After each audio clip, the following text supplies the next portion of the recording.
Ne cerem țara înapoi.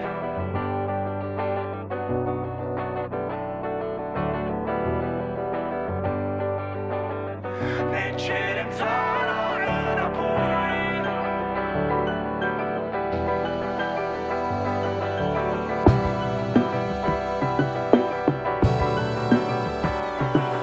Durerea țării noastre e făcută să ne doară. Hai să nu mai stăm în case, să ne vindecăm afară, pe stradă, în piață, să ne vadă pe toți că suntem patrioți, nu ca voi patrioți. N-ai cum să stai deoparte acum, cum n-ai cum să te abții să fii român. Oricum până acum durerea a fost mare, de azi începând nimic nu ne mai doare. Chiar dacă ne culcăm înfometați și ne trezim îndatorați, în lupta pentru bani am strâns durere în saci. Acum atac să nu te văd, ce să-mi faci? Să-mi voievod. Armata mea de frați întoriați au devenit soldați. Ne cerem țara înapoi. Ne cerem țara înapoi. Ne cerem țara înapoi. Ne cerem țara înapoi. Frumoasă Românie, acum ascultă.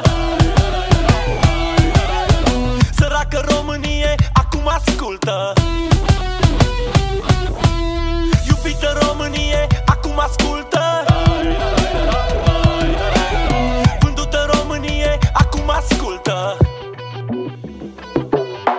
Biblia ne povestește cum ar trebui ca nouă să ne pese de cel de lângă noi, fără cadouri alese și fără interese. Că cel de sus într-un final ne dă, nu ne pune pe mese. Constituția ne povestește cum ar trebui ca și lor să le pese de mirese în doliu, nu doar de nevestele lor, de cerneala din stilou. Începând de azi românul are as la mâneca de la tricou. Chiar dacă ne culcăm înfometați și ne trezim îndatorați, în lupta pentru bani am strâns durere în saci. Acum atac să nu te văd, n-ai ce să-mi faci? Să-mi voievod. Armata mea de frați întoriați au devenit soldați.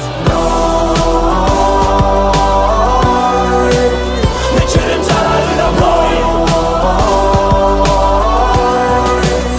Ne cerem țara înapoi. Ne cerem țara înapoi. Ne cerem țara înapoi. Într-un decembrie însângerat am asistat la un omor televizat, când orice împărat a fost examinat. Niște soldați pe sus l-au luat, cu mâinile la spate l-au legat, deloc stilat, și l-au lăsat să zacă lat. Și când cu el l-au terminat, în glorie au strigat: executat! E adevărat, nu mint, așa s-a întâmplat. Rostesc cu autoritate de lucru judecat și mi-e silă când mă gândesc că n-a murit doar unul. Îmi amintesc îngrozit că în ziua aia a fost Crăciunul. Ne cerem țara înapoi.